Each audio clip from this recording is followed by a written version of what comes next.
We can't wait for the speeches. It's been a long day. Thank you all for coming, especially, we can say, braving the elements to get here. This is my new hairstyle. I'll be sporting around conference. We're delighted that to be sharing this event today with SERA, to be co-hosting with SERA Labor's Environment Group. It's been amazing to see all of the incredible support we've had on the Net Zero events. I was here actually at every Fringe meeting we've been at so far. It's been rammed, packed out the door, standing room only. So it's delightful to see this agenda finally getting the attention that it deserves. We're glad tonight to have a couple of excellent speakers with us, we hope. I want to introduce Alex Sobel, who is leading SERA's parliamentary convener, and also the leader of the new APPG on net zero, the chair, which I'm going to be telling you a little bit more about. But anyway, I'll turn over to Alex. I know he's got to shoot off to do some DJing, but here you go, Alex. Thank you. Thank you, Karen. It's a real pleasure to be here. This is my second year doing the SERA reception. For some reason, they decided that I'm a good high-energy speaker. I don't feel full of energy today. That was probably because I was DJing last night as well. But I think that the one thing, actually, this conference that I've seen, and it's been growing, but this conference is completely broken through, is that climate is the new mainstream. That there's no MP now who can't string a few sentences together about climate, who has some pledges, who's doing some campaigning. I'll be honest, even when I entered Parliament, that wasn't the case. SERA, as a group, as a parliamentary group, is growing. Even today, we had another MP sign up who was like, "Oh, I didn't know I wasn't a member." And I think that's maybe they'd all be members, but some of them don't remember that they are members or not members, and that's our little issue to resolve. But we are the new mainstream politically, and it has to be so, because if we're not, then no other policy issue will matter, because the existential crisis of the climate will overtake us. And I don't want to sound gloomy, and you can sound very gloomy. Clive Lewis is brilliant at being gloomy, so I'll leave that to him when he says things on this and talks about, the global existential crisis and mass extinction. I'll leave that with him. But the fact that it actually spells not just a crisis, but an opportunity. I always talk about John F. Kennedy. In 1961, John F. Kennedy said, "We will land a man on the moon by the end of this decade." They didn't know how to do it. They didn't know how much it was going to cost. They didn't know how many people it was going to take. But in 1969, a man, and it's patriarchy, so it was a man, and a woman hasn't yet, but hopefully the next person to land on the moon will be a woman, landed on the moon. That's the moonshot ambition. That's the moonshot ambition, right?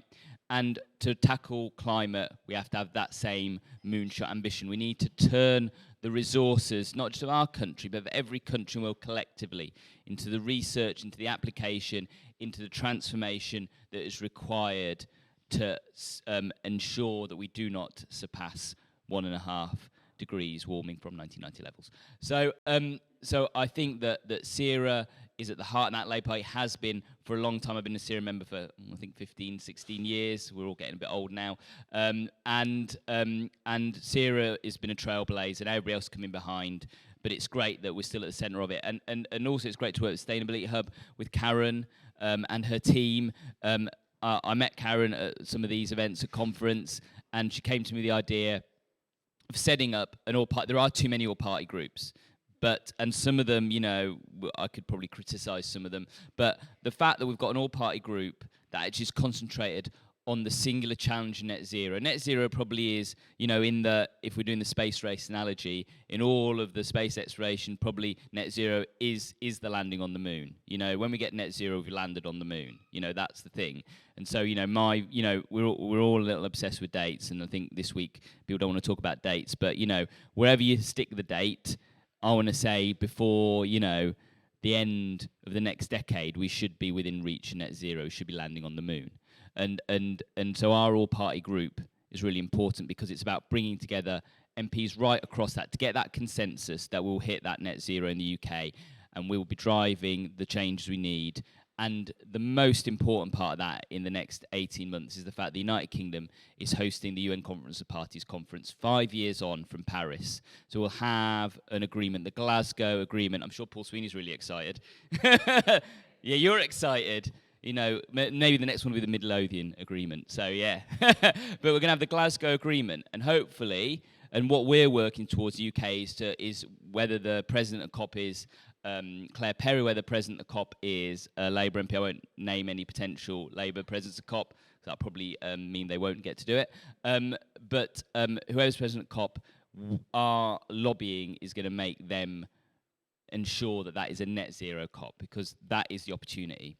Because Paris wasn't net zero, Paris 80%. We need to move on and get to zero, and that's what the next COP needs to be about, and it needs to be here, and it needs to be in the United Kingdom where that happens. So we're all part of that, and we all can play our part in doing that, and I know that I will, I know SERA will, I know Sustainability Hub will, and I'm sure everybody else will, and it's great that we've got, you know, a shadow climate justice minister now to pull that all work together. I'm really looking forward to hearing Danielle speak, who's not had the role very, very long. I took her old role, so we're all sort of, we're playing this sort of game, foreign affairs and climate, so it's great. So thanks to Karen, Sustainability Hub, thanks to SERA, to Danielle and to Tom, who I've worked with in the past from Oxford Council as well. Thank you.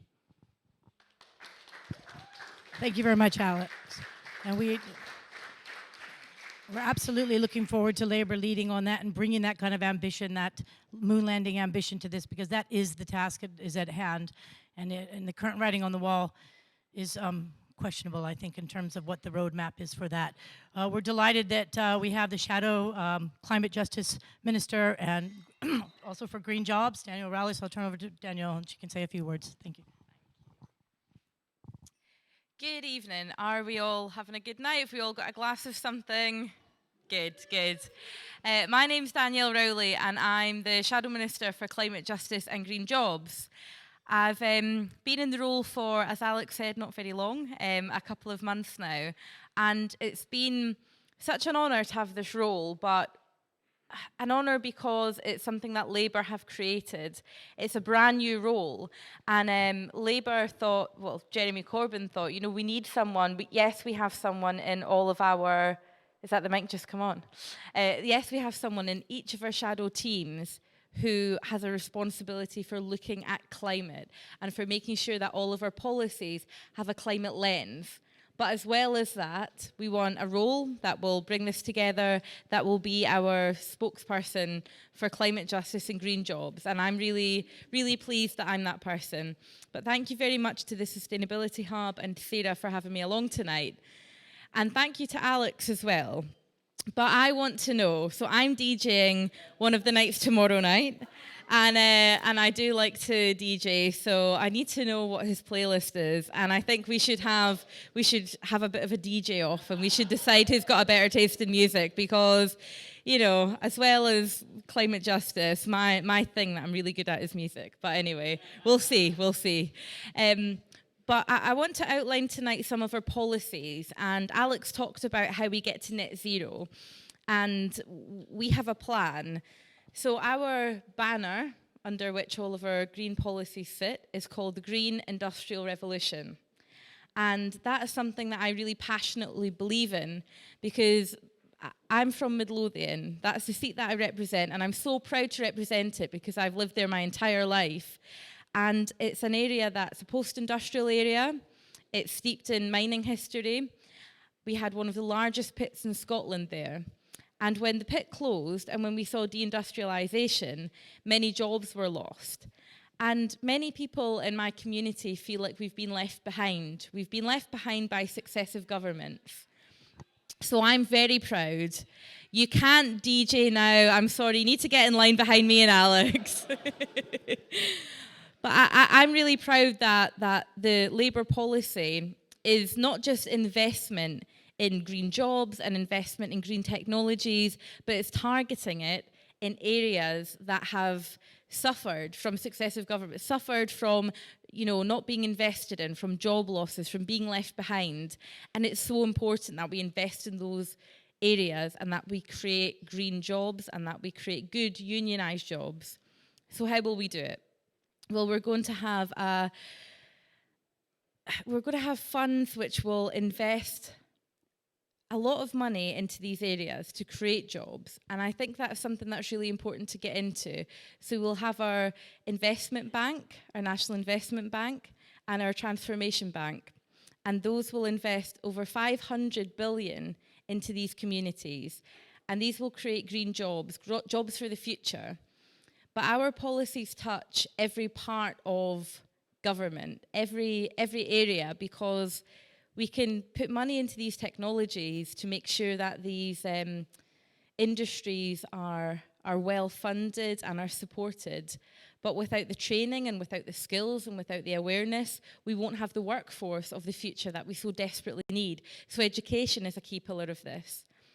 Another part of our policy that I'm very proud of is on housing.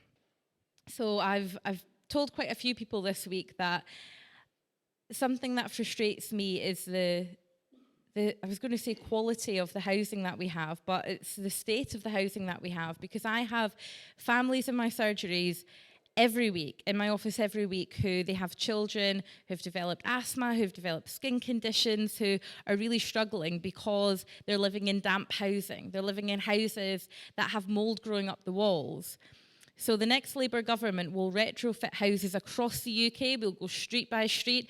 We'll make sure that they are not only sustainable, not only will that help people get out of fuel poverty and make them more sustainable, but it will help people with their lives. It will help people become more healthy. It will help children who have been missing school because they're in damp, bad accommodation. It will help with their education. So that's something that I'm really proud of.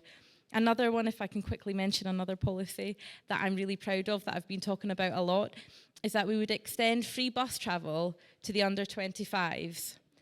This is something that not only will help the environment, because if you're giving free bus travel to young people and investing in bus routes, getting bus routes that have perhaps been forgotten about back up and running, you're establishing a habit in people that will stick with them for the rest of their lives of using public transport rather than driving. So that's very important. But at the same time, it is the right thing to do. It will give our young people public transport, free public transport to get to interviews, to get to work, to get to college, to get to education. So that's something that I'm really proud of as well.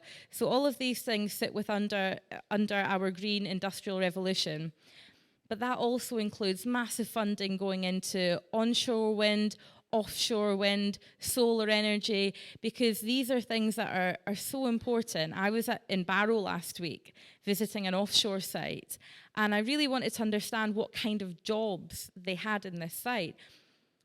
But as well as the jobs, what kind of skills the workforce had, and whether those skills were transferable, if they'd come from other workplaces and they'd transitioned into this workplace. And it was absolutely fascinating, because people often say, well, green jobs, what does that mean? Is it all just engineers?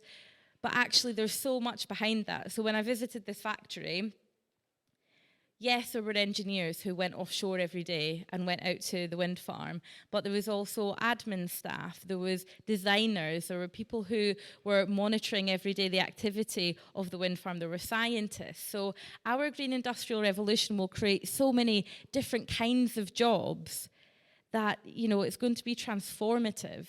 And that's something that I'm really passionate about, coming from a working class background, from a community where people feel they've been left behind and their jobs have been left behind, that we are, one, being responsible in terms of social justice, but also in terms of the environment, looking at how we can get the policies right to get to decarbonisation as quickly as possible. But also we're investing in those communities. We're creating the jobs for tomorrow. We're investing in young people, creating the skills that they'll need for those jobs. So I'm really proud of our policy programme, and I'm really proud that the Labour movement is talking about this. And as Alex said, it's something that at almost every fringe, people have been talking about the climate, and it's something that we know, and we know because our young people are out on the streets demanding that we talk about it. We know it is today's fight, not tomorrow's fight. It's not something that we can leave till tomorrow. It's today's fight, and it's been led by our young people, but I'm so proud it's been also led by the Labour movement, and it's great to be part of that. And thank you very much. Conference is very busy. There's a lot of different fringe events going on, a lot of things competing. So thank you for taking your time out to come here tonight, and hopefully we'll have some good conversations as well after the speeches. But thank you for your time tonight, and thank you very much for having me. Thank you, Danielle. Absolutely looking forward to working with you in that new role, which is an important role, and Labour's really setting an excellent example with that. We're now delighted to have our final speaker for the evening, Tom Hayes, who's the Councillor Tom Hayes from Oxford City Council, and he's the environment lead. Tom? Thank you for coming tonight. Conference is extremely busy, and yet you found the time to come here. But actually, more importantly, thank you for all that you do, which makes me sound a little bit like Gordon Brown, so I apologize. But, and actually, you'll well know that. But thank you because you have collectively and individually moved the environmental movement from the margins to the mainstream. You've been quietly plugging away at these issues for so many years, and now the moment is here. And I particularly want to thank Melanie Smallman, who has been a defining figure of Labour's environmental movement for so long. We've all had a busy day. We've all had a busy couple of days. So let's get some energy going. Who here remembers going to see Forrest Gump in the cinema? Put your hand in the air if you do. Okay, there's more hands than I expected. Who remembers watching Friends, the TV show, when it first debuted on TV? Who remembers being utterly tortured by Wet, Wet, Wet's Love Is All Around? For 15 whole weeks. All of those things happened in 1994, 25 years ago. Doesn't feel too long ago in the grand sweep of history. But in the last 25 years, we as a planet have burned more fossil fuels than in all of the centuries before. And we've done that knowingly. The first printed report about the links between the burning of fossil fuels and the dangers to our species were in a New York Times report of 1884. The first US president to receive a national security warning about climate breakdown was Lyndon Johnson, if we want to talk about a moonshot. And we do need that decarbonised moonshot that Alex was talking about. We've known about the dangers, and yet we've continued as a species. And we've done it for two reasons. Firstly, our global economic system is geared towards extraction and the pursuit of profit at whatever cost to the environment. We just don't count that cost. Secondly, political. Our politics, our democratic politics, are geared towards the short term. We kick cans down the road. We just don't focus on the key issues. And that's why, in declaring a climate emergency at the local government level, but all levels really, we don't just need to protect our planet. We don't just need to get to net zero. We also need to transform our politics and our economics.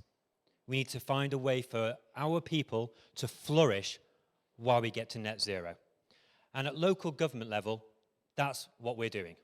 Labour are in power in Oxford. I'm really proud to be the cabinet member for Zero Carbon Oxford in my city council. And if you want to feel optimistic about tackling climate change, stand on your head. We're not waiting for Whitehall or Westminster to catch up with these issues and get to grips with these issues. We're extremely lucky to have MPs like Alex and Danielle who are tackling these issues. But at local government level, we're pushing ahead and leading. In Oxford, for the last 10 years, we've been working hard on these issues, although austerity has been biting us as hard as all councils have been bitten by this Tory government.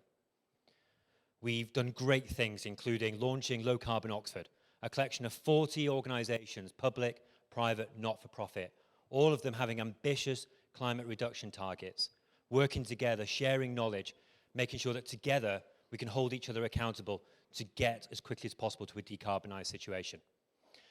It was that network which sparked the story about how BMW, the mini plant, has now 11,500 solar panels on its roof, which generates electricity equivalent to 850 homes. We've also been putting our values into practice. As a Labour council, we are very, very keen to promote more social enterprises in our city and more cooperatives. And as a Labour and Co-op councillor, that matters enormously to me. So we work through the Low Carbon Hub. It's a social enterprise which has been working for 10 or so years and which creates, generates, and owns community energy. It's been doing that for those 10 years, and as a result of the record that it's been able to build up, it's now been able to work with a huge £41 million project which has just come to Oxford, which is called the Energy Super Hub, or unfortunately for the PR people of the Energy Super Hub, what I keep calling a BBB, which is a big bloody battery. It's basically going to be able to rapidly charge over 100 electric vehicles from 0 to 100% within 10 to 15 minutes. It's going to allow us to heat 300 buildings through heat pumps controlled by smartphone. And it's going to allow us to be able to balance supply and demand in the network. This is really revolutionary stuff. And it's happening because Oxford City Council put a stake in the ground and said that we, despite austerity, will have a strong sustainability team which is geared towards bringing money into the city to tackle climate change, but generate growth, and also make sure that our social enterprise is able to be a key part of all that we do. And we're also going to be the home of the world's first zero emission zone. From next year, polluting vehicles won't be able to come into the city centre. Our buses are being required to go to the cleanest diesel engine before moving quickly to electric. And we're also going to be seeing our black cab fleet, up until recently 100% polluting, move to 100% zero emission capable by 2025. And we're not just requiring our black cab fleet to get to that point, we're actually incentivising them too as well. We're installing 19 electric vehicle charger points for black cabs so that our drivers can't say to us, you're regulating us, but you're not helping us. And that's what it is to be a Labour council acting pragmatically. But after declaring our climate emergency in January, we didn't just go to our public and our citizens and say, we're doing enough, because that would sound defensive. We didn't just say, those Tories in government, they don't care about the planet, although we did do that. Because that sounds like we're pushing the blame away, like we're trying not to actually own the responsibility we have. Instead, we declared a citizens' assembly at the same time as we declared a climate emergency. And that, the UK's first citizens' assembly on climate change, will meet next Saturday and next Sunday. It will be a micro picture of Oxford.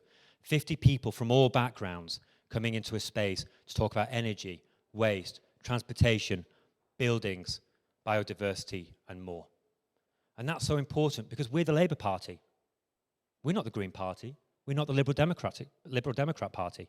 We don't want to just listen to the voices that shout the loudest, who are traditionally Green voters. We want to hear from all people, particularly people who most need a Labour council and a Labour government, so that out of the back of that citizens' assembly, we'll have a set of recommendations, which means we can then, in our first budget following our declaration of a climate emergency, have fully costed measures. And that's important to build people's confidence that our council can do important things. I want to close just by remembering the words of Maya Angelou, that titan of word and thought, who said, do the best that you can until you know better. And then, when you know better, do better. We know we need to do better, and it's up for local government working with the National Labour Party to do better. Thank you very much, Tom. Sets a great example for what needs to happen across the nation, and we're looking forward to working closer with the councils and the local authorities to help deliver on this agenda. Thank you all very much for your patience. I'm going to ask you to, just one more quick speaker, Melanie Smallman, Chair of SERA. Delighted to have Melanie say a few words. I really will be super quick. So we are sort of halfway through an amazing conference program, probably the biggest program of events that we've had for a decade. We've been in this building yesterday, today, and again all day tomorrow. So I'd encourage you, if you want to talk about the environment, come here. But there's one thing that I really, really have to do, and that is say an enormous thank you to Philip and Sophie, who have helped us, well, not helped us, I'm lying, who have done all of the work to organise tonight and our programme. So a huge thank you to you both. Oh, thanks very much, everybody. Thank you for joining us. Help us finish off the booze, and look forward to seeing that DJ challenge between Danielle and Alex. All right, have a good evening, everyone. Enjoy conference.